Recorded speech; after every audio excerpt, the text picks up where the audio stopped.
Hello. Welcome back to STM Narratives.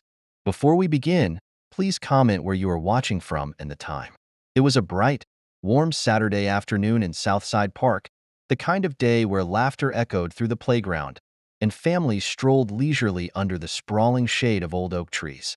Kyle, a 12-year-old boy with a smile that could light up the gloomiest day, stood proudly beside his makeshift cookie stand near the park's entrance.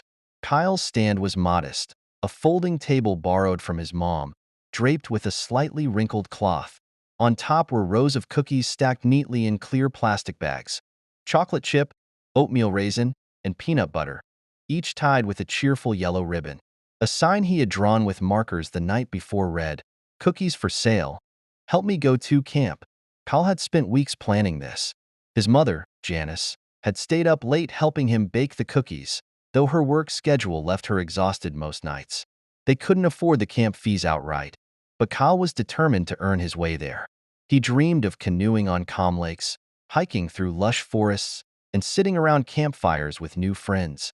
"Cookies for sale," Kyle called out, his voice filled with hopeful determination. His bright eyes scanned the crowd for potential customers. Most people smiled warmly, and some stopped to buy a bag or two. An older woman with a kind face even gave him an extra $5 and patted his head.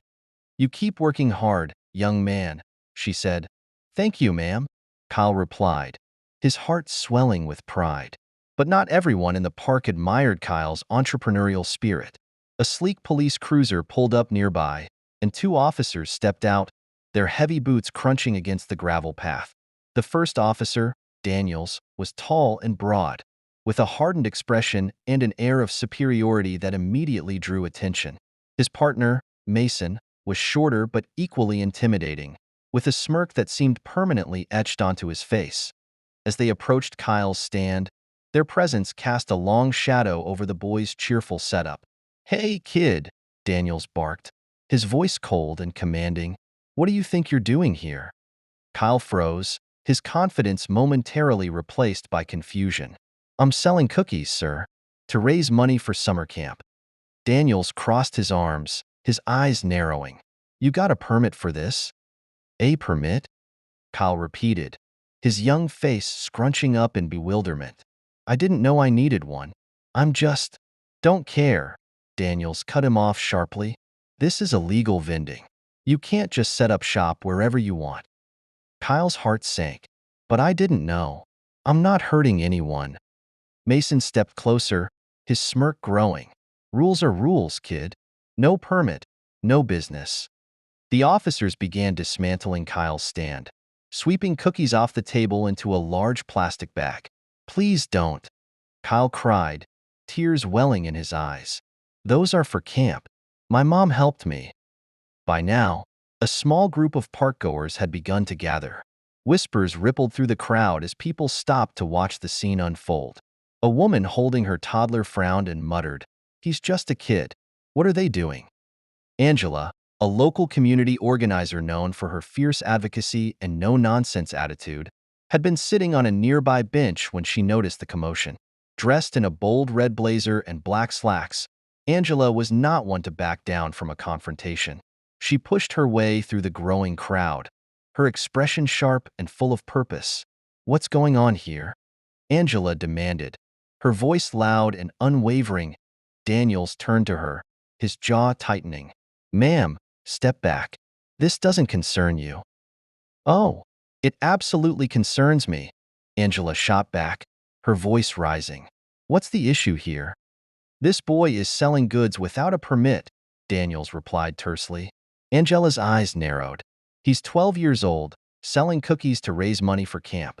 Do you seriously think this warrants police action?" "Rules are rules," Mason said smugly. "Rules are rules?" Angela repeated, incredulous. "You're treating a child like a criminal for trying to do something positive. Shame on you." The murmurs of the crowd turned to shouts of support. "Let the boy go. This is ridiculous." Daniels ignored them, reaching for Kyle's arm. "That's enough. You're coming with us." "No," Kyle cried, his voice trembling. "I didn't do anything wrong." Angela stepped forward, placing herself between Kyle and the officers. "You're not taking him anywhere." Daniel's face darkened. "Ma'am, move out of the way, or you'll be arrested for obstruction." "Go ahead and arrest me," Angela said defiantly.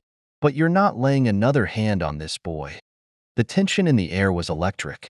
More people gathered, their voices growing louder in support of Kyle. Among them was Mr. Lewis, an elderly man with a cane, who shook his head in disgust. "This ain't right," he said, his voice shaking with age but firm with conviction. "You ought to be ashamed, picking on a kid like this." Nearby, a young woman with a baby strapped to her chest shouted, "This is why we don't trust the police. You're supposed to protect us, not terrorize our kids." A teenager holding up her phone to record the scene chimed in, "This is going viral. Everyone's gonna see how y'all treat us." The officers exchanged uneasy glances, realizing they were quickly losing control of the situation. Suddenly, a deep voice boomed from the back of the crowd. "What's going on here?" The crowd parted to reveal Pastor Reggie, a tall, broad-shouldered man with a commanding presence. His calm demeanor and rich baritone voice had a way of silencing chaos. Dressed in his usual crisp suit and polished shoes, Pastor Reggie was a beloved figure in the community, known for his wisdom and unwavering sense of justice. He approached the officers, his steps deliberate and measured. "Officers, this young man is part of our community. Surely there's a better way to handle this." "Stay out of this, Pastor," Daniels said curtly. Pastor Reggie's gaze didn't waver. "Oh, I'm very much in this. And so is everyone else here." He gestured to the crowd. "We've seen too much of this. Our children being treated like criminals for simply existing. This has to stop." The crowd erupted into cheers, emboldened by the pastor's words. Angela turned to the onlookers. "If they take Kyle, they'll have to take all of us." A resounding chorus of agreement filled the air as people stepped forward, forming a protective barrier around Kyle. Parents, teenagers, and elderly folks alike stood shoulder to shoulder, their faces set with determination. Daniel's arrogance faltered. He glanced around, clearly realizing the situation was spiraling out of his control. "This isn't worth it," Daniels muttered to Mason. Mason hesitated, his smirk replaced by a scowl. But the crowd's united front left them no choice. With a final glare, Daniels and Mason retreated to their cruiser. As the officers drove away, the crowd erupted into applause. Angela knelt beside Kyle, gently wiping the tears from his cheeks. "You okay, baby?" she asked softly. Kyle nodded, though his voice was shaky. "I think so. Thank you." Pastor Reggie placed a comforting hand on Kyle's shoulder. "Son, you're brave. Don't let this discourage you. You've got an entire community behind you." Angela turned to the crowd. "Let's show Kyle what we're really about." Within minutes, people began pooling their money. Dollar bills and coins filled a hat passed around the crowd, and some even offered to buy cookies from the bag the officers had confiscated. A local business owner pledged to match the donations, while a group of teenagers set up an impromptu bake sale to help Kyle raise even more. By the end of the day, Kyle had raised far more than he needed for camp. Tears streamed down his face as he looked at the sea of supportive faces around him. "Thank you," he said, his voice breaking. "Thank you so much." Angela pulled him into a tight hug. "Don't thank us, Kyle. Thank yourself for being a kid with big dreams. We're just here to help you reach them." As the sun dipped below the horizon, painting the park in hues of gold and crimson, the crowd slowly dispersed. Kyle stood with his mother, clutching the overflowing bag of donations. "Mom," he said softly, "I think I'll remember this day forever." "So will I," Janice replied, her voice thick with emotion. Kyle's story would go on to inspire countless others, becoming a testament to the power of community, resilience, and standing up to injustice. It was a day that began with heartache but ended in hope, a day that showed the world what could happen when people came together for what was right.